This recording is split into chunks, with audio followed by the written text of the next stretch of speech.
but I wouldn't have it any other way. I do like the way that my flip is able to go anywhere it wants because it's smaller, and it has a good storage capacity to it, and it picks up volume pretty well. So that's the camera I have for now until I decide to upgrade to maybe even an HD camera, but for now I'm just going to stick with what I have there.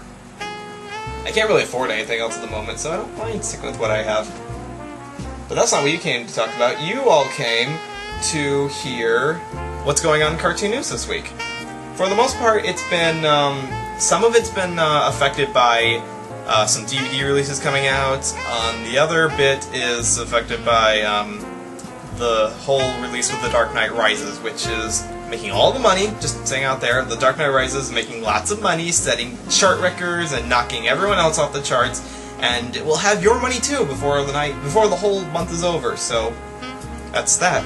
So I might as well move over to two stories that are related to that. The first one is very much a heartbreaker, and Itchinator actually brought this to my attention, so he should get some credit on that one. Well, as we know, there's going to be a new Batman cartoon coming out, and we've known this for a while now. It's called Beware the Batman. And it's going to be the first CG Batman cartoon we've had that we've ever had. All the other ones have been just hand-drawn or even flashed. This is a bit of a problem, however. With the recent Colorado shootings that happened at the Dark Knight Rises premiere, it's unfortunately had to turn on this cartoon. Whereas Beware the Batman was originally intended to be a little more violent, a little more intense, I suppose, than some other iterations. I mean, the title is Beware the Batman. This is going to be toned down, apparently, because the Colorado shootings have everyone on edge. And it's that's pretty much what it's going to lead the whole direction for the whole thing. Like, we thought it was going to be Alfred, a gun-shooting mafia hitman, or a katana-wielding swordswoman, while Batman is like, beware me. But apparently they're going to tone that down a little bit more. So, yeah. Laser guns. Freaking laser guns. Dude, just tone down the violence a little bit more. And some people think this may be a good thing. It's like, oh, we're respecting the souls of those who are affected by the Colorado shootings. And yes, there is a respect to have there, but it should not extend to this medium. This is the problem here. Do we really want censorship on this particular series, or do we want on any series at all, just because the shooting happened to take place in the movie theater of the source franchise there? Does that mean that we want to censor it for this matter? I mean, what about years from now, when we've all kind of been desensitized to the event, or when we're just, well, we actually want our actual Batman cartoon? This doesn't feel right. It just doesn't feel right. I mean, sometimes this happens humorously. Like, you remember how the School Days finale was delayed because the finale of School Days involves someone being stabbed with a knife, who I'm not going to say, but you all know who it is. But they delayed it because there was this event that happened on the news where a girl, like, slaughtered her father with an axe, and then they delayed it, and then they toned it down a little bit more, and it's like, but you don't watch that bit. You watch the uncensored version of it. So it just makes me worried that the whole show for Beware the Batman is going to be toned down for this event, just to not make people feel sad about it, I suppose. I don't demand violence. Like, sorry, John, I don't demand violence. But I do demand it to be true to what the original creators had. If you make last-minute changes to the show just to appeal to this guideline here, you're going to throw all the writing, all the character development, everything the show is building up to right out the window. You can't change it when it's already in the post-production stage like this. It's just not going to be the same. It's going to feel watered down. It's like, we already made this really nice pie, but then we poured water on it and we watered down the flavor. It's like, it may still taste okay underneath, but that water just makes it taste far less good than it should have originally. Like, it was a darn good pie. Leave the pie alone. But I say. But again, that's what we're talking about there, and it's something that we can't really change. One thing that's not going to be changed by the Colorado shootings, thankfully, something that was actually already on the way to being produced here. As far as popular Batman media goes, we are also getting an adaptation in the DC original movies lineup. Not too long ago, I think it was like 2 years ago even, we had Batman Year One. that was the adaptation of the Frank Miller story Batman Year One, which we took to dubbing the Jim Gordon Badass Hour, which it really was. So the follow-up to that, maybe not the follow-up, but what's coming up next is going to be the all-new The Dark Knight Returns, which is another adaptation of a Frank Miller story. This is actually going to be part 1, is going to be released on September 25th. September 25th is when it's coming out. There we go, sorry. September 25th, 2012 is when the first part's coming out. And this is going to be Blu-ray, ultraviolet release. Yeah, it's a very good story from what I've read. The Dark Knight Returns is before Frank Miller went crap crazy. Before he turned into what was like where he had a comic book where it was like the cover was just a giant fist, or before all the women had to be hookers and strippers and all the men had to be raunchy and the goddamn Batman. The Dark Knight Returns 2 doesn't exist. Yeah, thanks for covering that, Durga. That's what it was. And yeah, so thankfully this is his better era, because as much as we riff on Frank Miller because he's riffable, he still had some very good stories. So it's good that they're adapting this into animated format. Fingers crossed, maybe they'll even adapt the Killing Joke story, because that's also a really good one. So look forward to that coming out soon. And it's going to be PG-13, so obviously we can't keep it PG, but it's not R-rated here, so it's going to be right in the middle zone, right in the perfect temperature zone for how much violence or how much action a show like this really should be. Which is going to be, from the looks of it, it's going to be voicing Peter Weller from RoboCop. That's the lead. Is going to be voicing Batman here. And so if you're ever wanting to see RoboCop in voicing Batman, now you've got it. Of course, Kevin Conroy is going to be always remembered as a personal favorite for lots of people, but we can always have some more other people voicing the Batman as well. And now we get to have, as Rob pointed out, Robo-Batman! Robo-Batman here to save the day! It's like the perfect blend of all things 80s put together.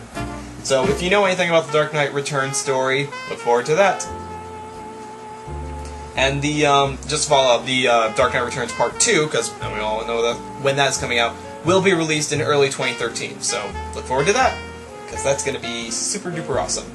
I bet it's going to be awesome. And let's move away to something that's less news reported and more topical, actually. For those of you who may be following some of the younger cartoons, stuff on Disney Junior specifically, because Playhouse Disney doesn't exist anymore, they've had some good shows, some manageable shows. Like, I think I've kind of outstaged the point where I keep up with any of that.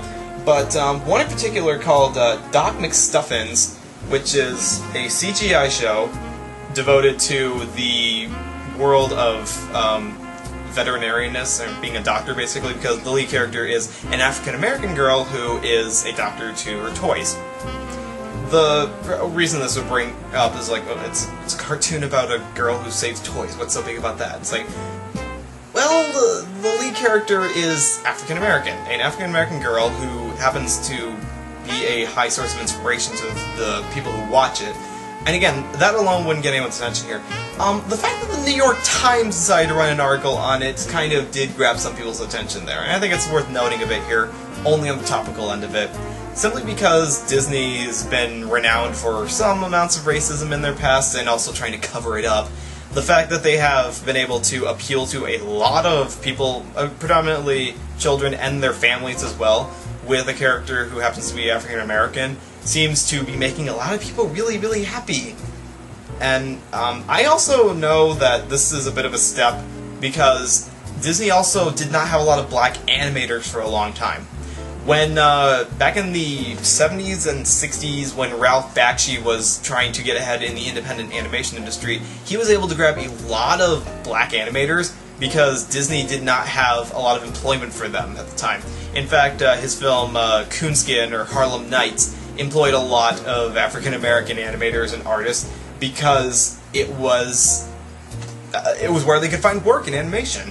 So the fact that we've progressed beyond that with Disney, the fact that we are able to say, yes, Disney actually has legitimate characters of the African American race and is actually pleasing people with it, seems to be something that should be worthwhile noting for that particular company. So I don't know if this means like a big shift in anything like that. I mean, I don't really... sometimes I'm cautious about this, because if you create a show and you insert certain races to appeal to the demographics, then sometimes you run the risk of looking too soft. Like, you're trying to appeal to everyone. It's like, the man who stands for nothing will fall for anything.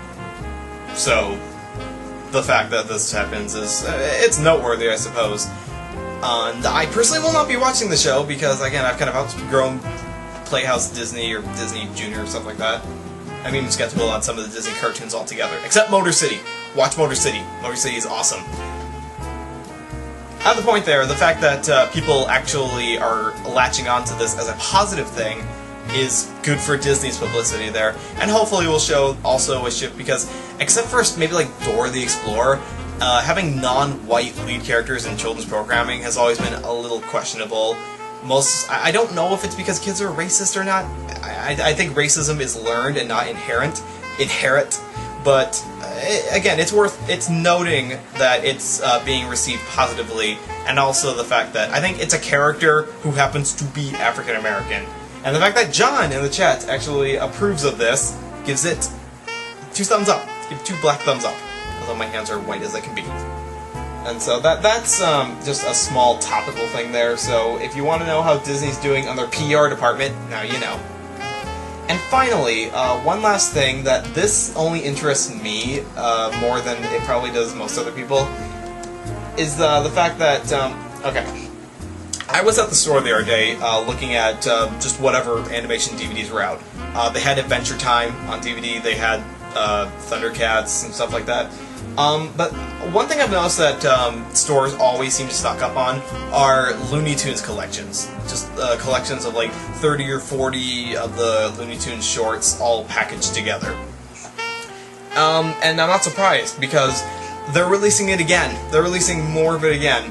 For those of you who wanted to know, the Looney Tunes Platinum Collection, Volume 2, is coming out on October 16th. DVD release there.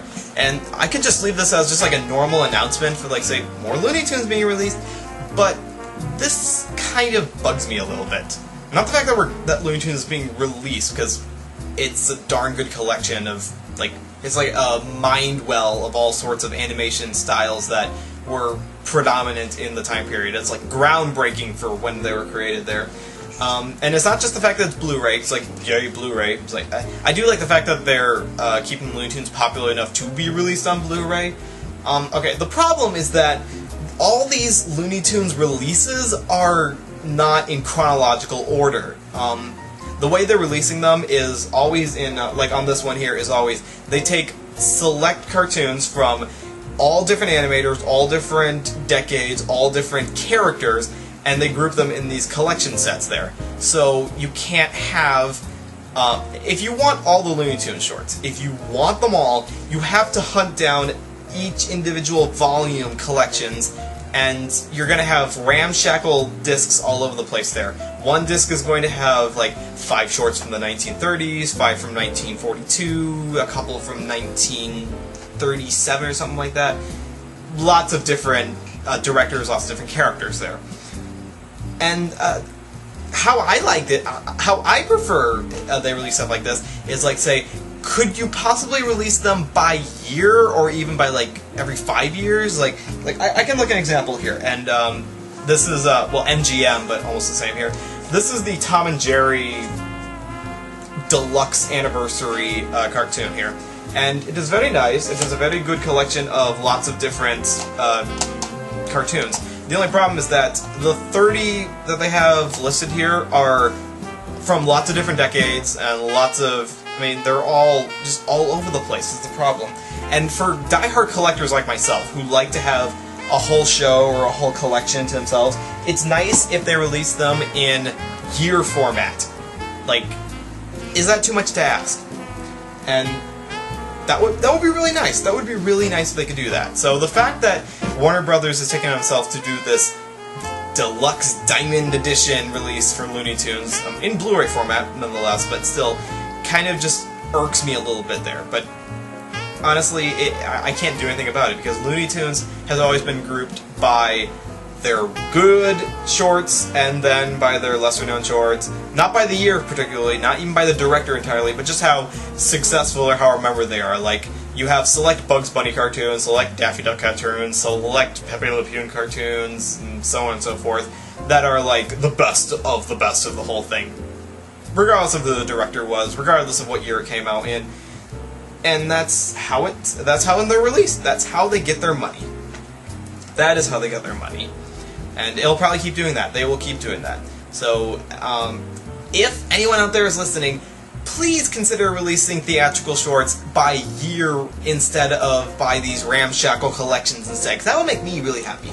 That would make collectors really happy. Like, I could even look at some, like, comic strips that are being released are released by year format instead of, oh, let's release a few comic strips from the 1930s and some from the 1940s and so on and so forth, and here you have this little special collection there. Like, I could even turn my collection back here. Like, I don't know if you know back here, but I have all of the complete Peanuts that has been released so far, and each book has 2 years worth of comic strips on them, and that's all well and good, but I also have the Golden Peanuts collection, which is, like, again, a collection of however, like 30 or 40 for every year or something like that. But no one likes that. No collector likes that. Collectors prefer it in a concise yearly format so that they can have it and they can line it up and they say, I have the whole thing here, not I have a few scattered here and a few here and a few here. So I think I made my point pretty clear. So that's being released. If you want it, go buy it. Go support Warner Brothers and Looney Tunes, because they always put out good material. And Blu-ray. Oh my god, Blu-ray! So you have that. And that's that. And I don't have anything more to add to that except my little rant about collectors wanting stuff. That's about it. So that's been your cartoon news for this particular week. We're moving into August now. Happy August! So as the summer winds down to a close, we get to expect all sorts of fun stuff with the holiday season coming up. Until then, enjoy the last of your summer vacation and stay cool, because it's getting very hot outside. Bye-bye.